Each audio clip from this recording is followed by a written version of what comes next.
Hello students, Vinita's Hindi class में आपका स्वागत है।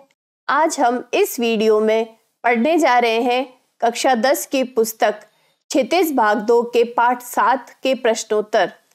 यह पाठ जिसका शीर्षक है छाया मत छूना, कवि गिरिजा कुमार माथुर द्वारा रचित है। प्रीवियस वीडियो में हम इसकी व्याख्या कर चुके हैं। इस वीडियो में आइए इसके प्रश्नोत्तर करते हैं। लेट्स स्टडी प्रश्नोत्तर ऑफ छाया मत छूना।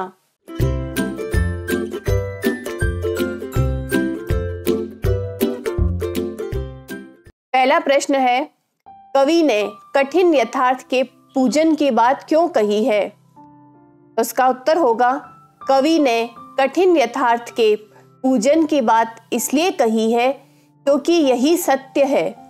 भूली बिसरी यादें या भविष्य के सपने मनुष्य को दुखी ही करते हैं, किसी मंजिल तक नहीं ले जाते। मनुष्य को आखिर में वास्तविक सच का सामना करना ही पड़ता है, इसलिए उसे पूजन यानी ग्रहण करना चाहिए। अगला प्रश्न, भाव स्पष्ट कीजिए। प्रभुता का शरण बिंब केवल मृग तृष्णा है, हर चंद्रिका में छिपी एक रात कृष्णा है। तो यहाँ इसका उत्तर लिखेंगे कि बड़प्पन का एहसास यानी महान होने का सुख एक झूठा आभास है। जिस तरह हिरण रेगिस्तान में पानी की आस में सूर्य की किरणों की चमक को जल मानकर उसके पीछे भटकता रहता है, बड़प्पन का एहसास भी ऐसा ही है। जिस तरह हर चांदनी रात के बाद अमावस्या की काली रात आती है, उसी तरह जीवन में सुख दुख भी आते जाते रहते हैं। इस सत्य को हमें स्वीकार करना चाहिए। अगला प्रश्न, छाया शब्द यहाँ किस संदर्भ में प्रयुक्त हुआ है और कवि ने उसे छूने के लिए मना क्यों किया है? तो इसका आंसर होगा कि छाया शब्द स्मृतियों के स्मरण के संदर्भ में प्रयुक्त हुआ है। हमारे जीवन में सुख और दुख आते जाते रहते हैं। वर्तमान के दुखी समय में पुराने समय के सुखद क्षणों को ज्यादा याद करने से मन और भी दुखी हो जाता है। इसलिए हमें उन स्मृतियों को भुलाकर वर्तमान की सच्चाई को स्वीकार करना चाहिए। अगला प्रश्न है, कविता में विशेषण के प्रयोग से शब्दों के अर्थ में विशेष प्रभाव पड़ता है, जैसे कठिन यथार्थ। कविता में आए ऐसे अन्य उदाहरण छांट कर लिखिए और यह भी लिखिए कि इससे शब्दों के अर्थ में क्या विशिष्टता पैदा हुई है। तो इसमें आपको विशेषण बताने हैं जो कविता में प्रयोग हुए हैं। जैसे इसका उदाहरण देखिए, दुख दूना। यहाँ दुख दूना में दूना एक विशेषण शब्द है जिसके द्वारा दुख की अधिकता व्यक्त की गई है। अगला है जीवित क्षण। यहाँ जीवित एक विशेषण है जिसके द्वारा क्षण को चलायमान या उसके जीवंत होने को दिखाया गया है।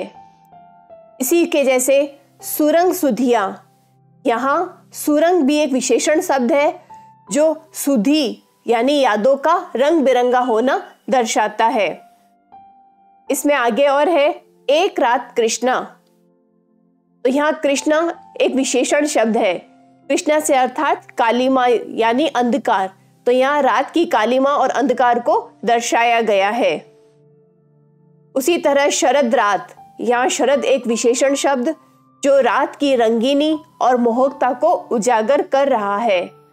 उसी तरह रस बसंत। यहाँ यह रस विशेषण शब्द बसंत को और अधिक रसीला, मनमोहक और मधुर बना रहा है। अगला प्रश्न है, मृग तृष्णा किसे कहते हैं? कविता में इसका प्रयोग किस अर्थ में हुआ है?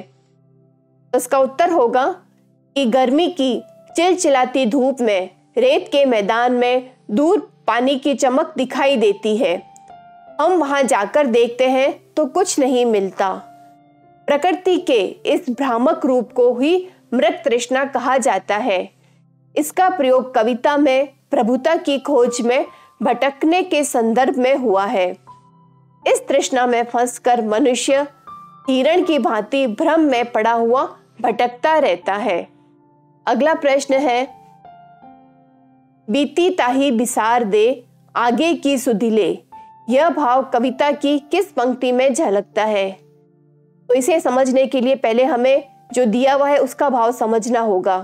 तो बीती ताही बिसार दे यानी जो बीत गया उसे भुला दो, बिसार दो यानी भुला दो, और आगे की सुध लो, आगे के बारे में सोचो, भविष्य का सोचो। तो यह भाव कविता के कौन सी पंक्ति में झलकता है? तो उसका उत्तर हम ऐसे लिखेंगे कि यह भाव कविता की निम्न पंक्ति में झलकता है। क्या हुआ जो खिला फूल रस बसंत जाने पर, जो न मिला भूल उसे कर तू भविष्य वरण। तो यहाँ भी बीते को भुलाकर भविष्य के बारे में बता रहा है। अगला प्रश्न,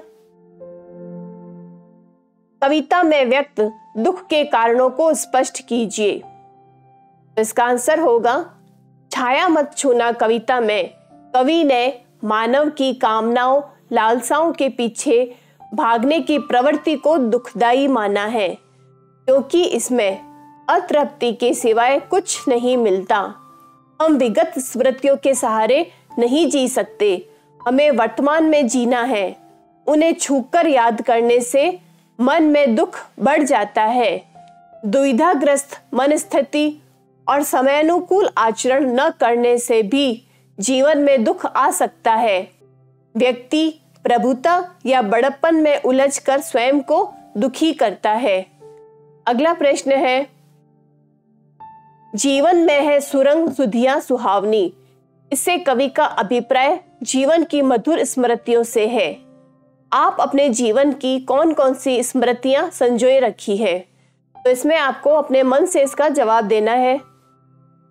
इसका उत्तर देखिए हम कैसे लिखते हैं कि जीवन में घटित कुछ घटनाएं ऐसी होती हैं जो बरबस स्मृति पटल में कौंधती रहती है। कुछ ऐसी सुखद घटनाएं होती है जिनका चित्रण बार बार करते हैं और उनके चित्रण में आनंद अनुभूति होती है।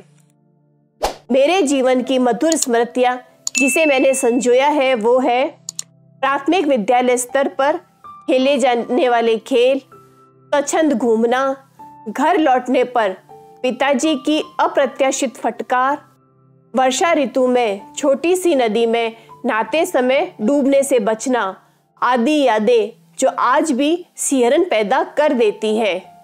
अगला प्रश्न है, क्या हुआ जो खिला फूल रस बसंत जाने पर? तो कवि का मानना है कि समय बीत जाने पर भी उपलब्धि मनुष्य को आनंद देती है। क्या आप भी ऐसा मानते हैं? तर्क सहित उत्तर दीजिए। तो इसका आंसर लिखेंगे कि यद्यपि समयानुसार प्राप्त उपलब्धि का महत्व विशेष ही होता है, मतलब जो चीज समय पर मिल जाए उसका महत्व विशेष होता है, परंतु यदि उपलब्धि समय पर नहीं मिलकर देर से मिलती है तो सांत्वना तो अवश्य प्रदान करती ही है।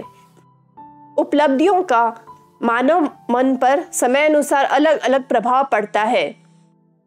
कभी ऐसा भी होता है कि देर से मिली उपलब्धि उपहास का कारण बन जाती है, क्योंकि उसका किंचित भी औचित्य नहीं होता। वह सांप निकल जाने पर लकीर पीटने जैसा होता है। का वर्षा जब कृषि सुखाने जैसा रोना होता है। विवाह उत्सव के पूर्ण हो जाने पर बाजे वालों का आना भी उपहास का कारण बनता है। वहीं निर्दोष व्यक्ति को दोषी ठहराए जाने पर जीवन के अंत में न्यायालय द्वारा दोष मुक्त किया जाना उसे सांत्वना प्रदान करता है। स्वतंत्रता सेनानियों ने जीवन के अंत में स्वतंत्र भारत में अंतिम सांसें ली, तब उन्हें प्रसन्नता की पूर्ण अनुभूति हुई। तो स्टूडेंट्स, इन प्रश्नोत्तर के बाद हम आपके सामने अगला वीडियो इसके MCQ का लेकर आएंगे, तो हमसे जुड़े रहिए, लाइक एंड कमेंट करें। Thank you and all the best.